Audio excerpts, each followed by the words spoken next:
프랑스 남부 프로방스 지방의 작은 마을 마자는 포도밭과 올리브 나무가 펼쳐진 마을로 그곳에서 은퇴 후에 노년을 보내던 도미니크와 지젤 부부가 있었습니다. 1971년 19살의 지젤은 같은 해에 태어난 도미니크를 만났고 두 사람은 1973년 4월에 결혼식을 올렸죠. 지젤이 평범한 어린 시절을 보낸 것과 달리 도미니크의 어린 시절은 지젤과는 사뭇 달랐습니다. 노동자 계층에서 자란 그는 아버지가 어머니에게 무력을 행사하고 입양된 누나에게 몹쓸 짓하는 것을 보고 자랐죠. 하지만 그는 이러한 과거를 완벽하게 숨긴 채 좋은 남편, 좋은 아버지의 가면을 쓰고 살아왔습니다. 파리 근교에서 신혼 생활을 시작한 두 사람은 세 자녀를 두었습니다. 장남 다비드, 장녀 카롤린, 그리고 1986년에 태어난 막내 플로리앙입니다.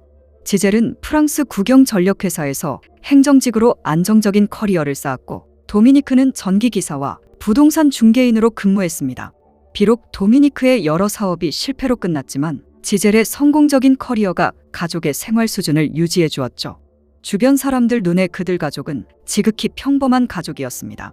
2013년 은퇴 후 부부는 프로방스의 작은 마을 마잔으로 이사하게 됩니다.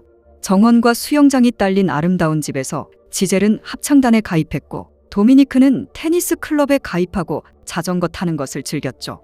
여름이면 자녀들과 손주들이 찾아와 행복한 시간을 보냈는데 그러나 이 평화로운 은퇴 생활의 이면에는 상상을 초월하는 악몽이 숨어 있었습니다. 도미니크의 범행은 2011년 7월 23일 파리 근교 부부의 집에서 시작되었습니다. 이날 그는 처음으로 아내의 음식에 강력한 진정제를 섞어 의식을 잃게 한 후 인터넷에서 모집한 낯선 남성과 함께 아내에게 몹쓸 짓을 이어갔죠. 이 첫 번째 공범은 끝내 신원이 확인되지 않았습니다. 도미니크는 자신만의 완벽한 범행 시스템을 구축했고 항불안제와 수면제를 아내의 음식과 음료, 특히 저녁 식사와 함께 마시는 화이트 와인에 몰래 섞었습니다. 그는 차고 신발 상자에 진정제를 숨겨두었죠. 약물에 취한 지젤은 몇 시간 동안 깊은 혼수 상태에 빠졌고 그 사이 도미니크는 혼자서 또는 인터넷에서 모집한 남성들과 함께 아내에게 몹쓸 짓을 이어갔죠. 도미니크는 프랑스의 무료 채팅 사이트 코코다프르를 이용했습니다. 그 사이트에는 그녀 몰래라는 이름의 채팅방이 있었는데 이곳에서 그는 범행에 대해 논의하고 약물을 사용한 방법을 공유하며 커뮤니티를 형성해 나갔습니다. 그리고 그는 그 채팅방에 변태 공범을 찾습니다. 라고 올렸습니다. 관심 보이는 남성이 나타나면 도미니크는 대화를 스카이프로 옮겼죠. 그는 카메라로 의식 없는 아내의 모습을 보여주고 몹쓸 짓한 영상을 공유했습니다. 도미니크는 엄격한 규칙을 정했는데 그것은 공범들이 향수나 향이 나는 제품을 사용하면 안 되는 것이었습니다. 지젤이 깨어났을 때 낯선 향을 맡아서는 안 되기 때문입니다. 또한 추운 날에는 도착하기 전 공범들은 차 안에서 몸을 따뜻하게 해야 했습니다. 우선 주방에서 옷을 벗어야 했고 손이 차가우면 따뜻하게 녹여야 했습니다. 혹시나 지젤이 깨지 않도록 하기 위한 것이었죠. 2011년부터 2020년까지 도미니크는 자신의 컴퓨터에 폴더를 만들어 약 300개의 동영상과 수천 장의 사진을 꼼꼼히 정리해 보관했습니다. 영상 속에서 그는 외설적인 말을 내뱉었고 일부 남성들은 카메라를 향해 엄지손가락을 치켜 세우기도 했습니다. 경찰 조사에 따르면 지젤은 72명의 서로 다른 남성에 의해 최소 92회 이상 당한 것으로 밝혀졌습니다. 이 중 경찰이 신원을 확인할 수 있었던 인물은 50명뿐이었죠. 나머지는 여전히 신원이 밝혀지지 않은 채 법망을 피해 다니고 있습니다. 지속적인 약물 투여와 몹쓸 짓은 지젤의 건강에 심각한 영향을 미쳤습니다. 그녀는 체중이 급격히 줄었고 머리카락이 빠지기 시작했죠. 또한 원인을 알 수 없는 기억력 감퇴에 시달렸고 가족들과 함께 있다가도 갑자기 의자에서 미끄러지듯 쓰러지며 의식을 잃곤 했습니다. 딸 카롤린은 후에 이 순간들을 이렇게 회상했습니다. 어머니의 눈은 흐릿하게 풀려 있었고 마치 최면에 걸린 것 같았어요. 결국 지젤은 자신이 알츠하이머나 뇌종양에 걸린 것이 아닌지 걱정하기 시작합니다. 지젤은 폐경 후에도 출혈이 있었고 의사는 자궁염증으로 진단했었죠. 그녀는 여러 차례 병원을 방문했지만 어떤 의사도 약물 투여의 가능성을 의심하지 못했습니다. 돌이켜보면 모든 블랙아웃은 남편과 함께 있을 때만 일어났고 손주들과 함께 있을 때는 한 번도 그런 일이 없었죠. 하지만 당시 지젤은 이 연관성을 알아채지 못했습니다. 2020년 9월 12일 프랑스 남부 카르팡트라에 있는 한 슈퍼마켓에서 보안 요원 한 명이 수상한 행동을 하는 노인을 발견합니다. 71세의 도미니크가 치마나 원피스를 입은 여성들 옆에 가방을 내려놓고 몰래 촬영하고 있었던 것입니다. 보안 요원은 즉시 경찰에 신고했고 피해 여성들에게도 신고를 권유했죠. 경찰은 도미니크를 신문했고 그는 충동적으로 촬영한 것이라고 고백했습니다. 경찰은 도미니크가 처음이 아니고 뭔가 더 있을 것이라고 직감하게 됩니다. 경찰은 도미니크가 소지하고 있던 휴대폰 2대를 압수하고 그의 집을 수색하여 노트북과 기타 디지털 장비들도 압수하게 되었죠. 그리고 그들이 발견한 것은 상상을 초월하는 악몽이었습니다. 경찰은 도미니크의 하드 드라이브에서 수천 장이 넘는 사진과 동영상을 발견했고 그 대부분은 의식이 없는 지젤이 남편과 수십 명의 낯선 남성들에게 그 짓을 당하는 장면이었죠. 영상 속 지젤은 축 늘어져 있었고 종종 코를 골며 완전한 혼수 상태에 빠져 있었습니다. 흥미롭게도 이것이 도미니크가 불법 촬영으로 적발된 첫 번째 사건이 아니었고 2010년 그는 파리 근처의 한 슈퍼마켓에서 같은 행위로 체포된 적이 있었습니다. 당시 그는 법정에 출석하지 않는 조건으로 100유로의 벌금만 내고 풀려났었죠. 당시 경찰은 도미니크의 DNA 샘플을 채취했고 1999년 미해결 성폭행 미수 사건의 DNA와 일치한다는 사실을 발견하고도 추가 조사를 진행하지 않았습니다. 만약 2010년에 경찰이 제대로 조사했다면 지젤은 10년간의 지옥에서 구해졌을 수도 있었습니다. 지젤은 경찰로부터 전화를 받았고 남편이 구속되었다는 소식과 함께 경찰서로 출두해 달라는 요청이었습니다. 그녀는 아무런 맥락도 없이 경찰서에 도착했고 그곳에서 홀로 수사관과 마주 앉게 됩니다. 수사관은 도미니크의 컴퓨터에서 발견된 사진과 영상 중 일부를 그녀에게 보여주기 시작했죠.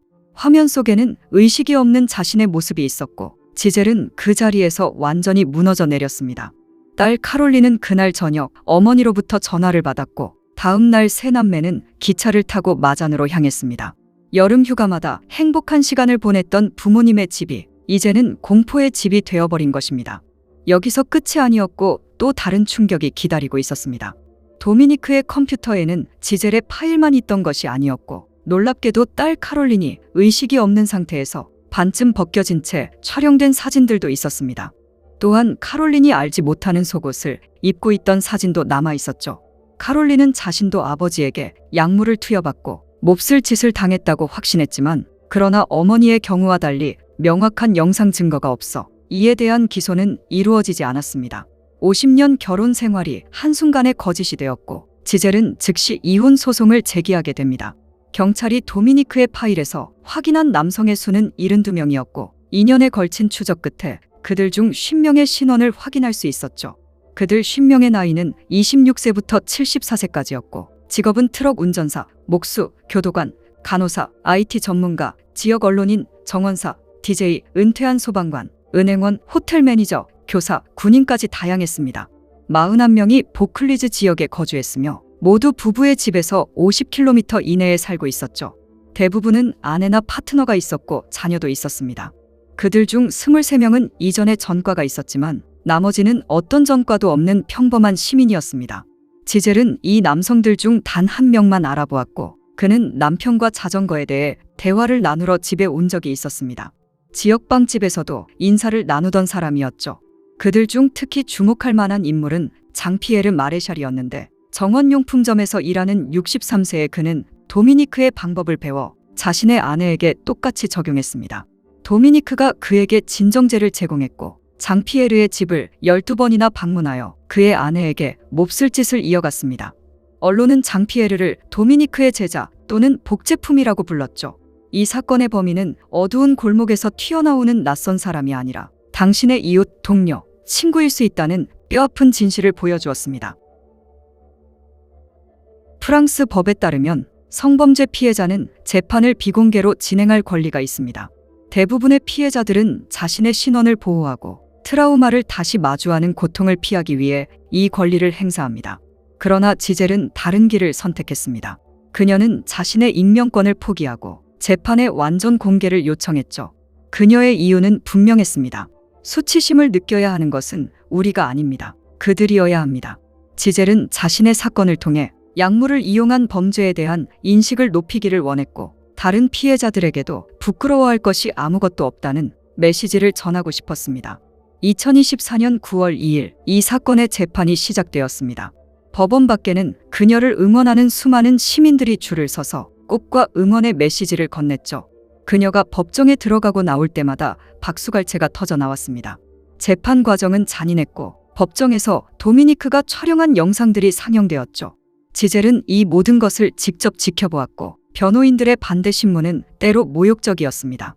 변호사는 도미니크의 컴퓨터에서 발견된 일부 이미지를 보여주며 지젤이 의식이 있는 것처럼 보이는 장면들을 지적했고 그녀에게 노출증 환자인지 물었습니다. 여기에 지젤은 이렇게 답했습니다. 이런 질문들은 모욕적입니다. 왜 일부 피해 여성들이 고소를 포기하는지 당신을 통해 알 것 같네요. 재판에서 도미니크를 포함한 51명의 피고인들은 다양한 변명을 늘어놓았습니다. 가장 충격적인 것은 대부분이 그 짓을 했다는 것을 부인한 것입니다. 도미니크만이 유일하게 처음부터 자신의 죄를 인정했죠. 그럼에도 일부는 자신들이 도미니크에게 속았다고 주장합니다. 합의된 역할극으로 알고 참여했다는 것이었죠. 그리고 일부는 남편의 동의가 아내의 동의를 대신할 수 있다고 주장했습니다. 한 피고인은 도미니크가 자신에게도 약물을 투여했기 때문에 자신의 행동을 통제할 수 없었다고 주장했지만 도미니크는 이를 부인했습니다.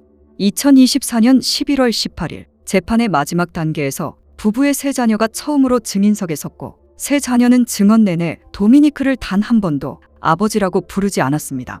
증인석에 선 딸 카롤린은 조용히 걸어 나와 아버지를 똑바로 쳐다보며 말했습니다. 저는 당신이 저를 약물로 재우고 학대했다는 것을 알고 있습니다.